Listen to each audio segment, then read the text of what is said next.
Finally get to say goodbye to this old relic and say hello to the new hotness. Welcome back to another episode of the FD build. On the last episode, I put some HKS intakes on, but I got a treat for you guys today. Today, we're doing a front mount intercooler. This bad boy is from Extreme Turbo Systems. We're gonna be getting that thing plugged in, new hard intercooler piping, and then hopefully maybe on next episode, I'll show you guys what BOV I'm gonna be going with. So let's get to it. So the reason I went with the ETS front mount is because I just love front mount intercoolers. I think they look super cool on the correct cars and they look awesome on FDs. The typical intercooler setup, I want to say, that people go with is V-mounts. V-mounts, invert the radiator, and then I believe you also got to relocate your power steering. At least with this kit, there is some body modifications you got to do to the radiator support, but you don't have to relocate the radiator nor the power steering line. So that was a plus for me because I really don't like doing that. And a lot of the kits out there, or when you do buy the kits, if you don't buy them brand new, they don't come with the hardware to do the invert of the radiator and the relocation of the power steering lines. So I thought this kit fit perfect for me. So that's what we went with. So the first thing we gotta do obviously is take the front bumper off, take off the turn signals. There's some bolts we can access, but then we gotta also turn either take the wheel off or turn it a little bit. And then you don't have to take the whole inner lining off. You just gotta peel this front part off so you can access the bolts here on both sides. So once we finally get that off, then ETS provided instructions to do the whole modification for the front support. I'm not sure if you guys can see that, but there is at least one fastener holding the bumper to the fenders. But I was saying too, you gotta peel this section back, and then you can get to the two up here. And yeah, I think there's one more tuck back there. I don't know if I gotta bring the lights up, but we will see. So I'm gonna show you guys something. So this guy was a little tricky to get to, so that's why I believe they take the turn signal out. So you gotta go in and kind of like feel around for a stud going out towards the car. So I had this guy, little slim 10 mil. You go in and kind of like feel up, and then you're able to get this guy in the bumper. It's obviously loose. So all these are 10 mils up here. But yeah, once I get this pulled back, the side markers here, they have a connector. Be sure to take that off. And then there's a bolt here, 3 studs up here, and the whole bumper should come right out. That's it, exposed. So we got the front crash bar. So we gotta take this off. And I believe there's in this instruction, I think it says to bend these tabs down. But next is to remove the horns, pull this guy off. This bumper was actually a lot easier to take off than an FC front bumper.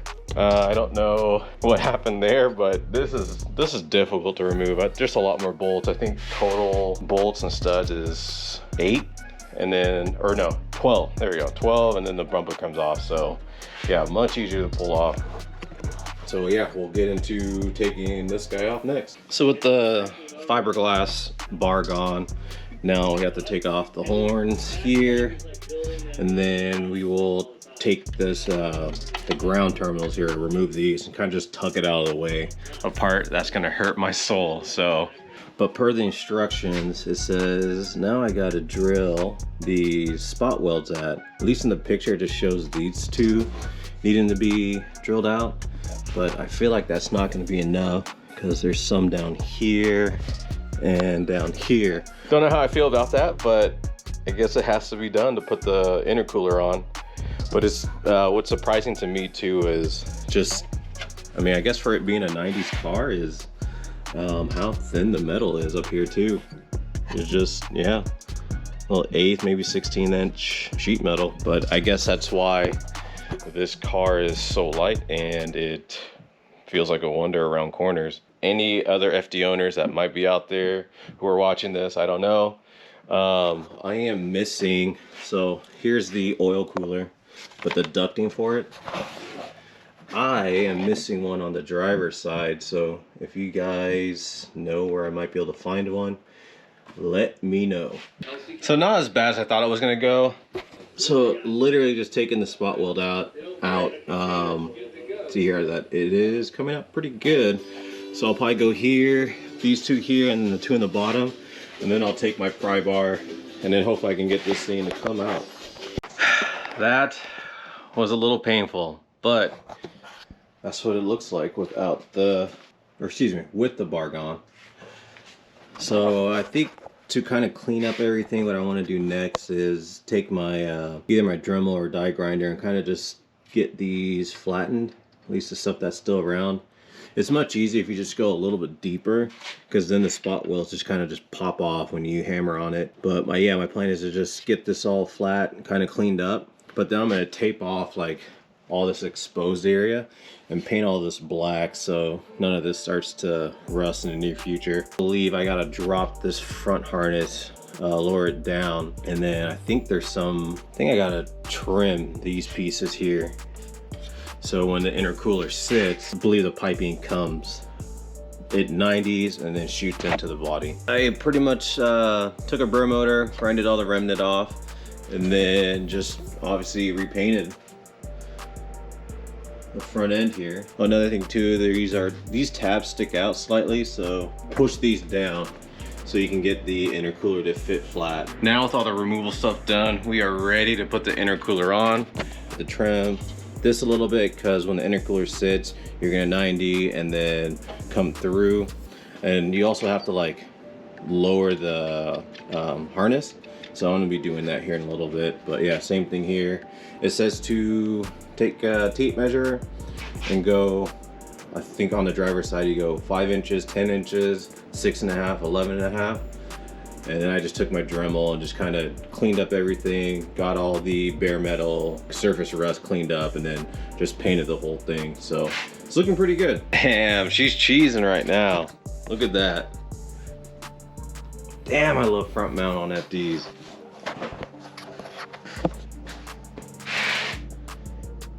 So putting the intercooler on, you just utilize the mounts that support was on. So I just used the factory bolts.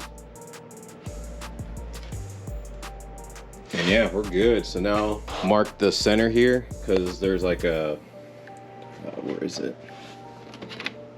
So I believe this is the SRS sensor. So yeah, you'll put this here, bolt these down, and then find the center where it matches up.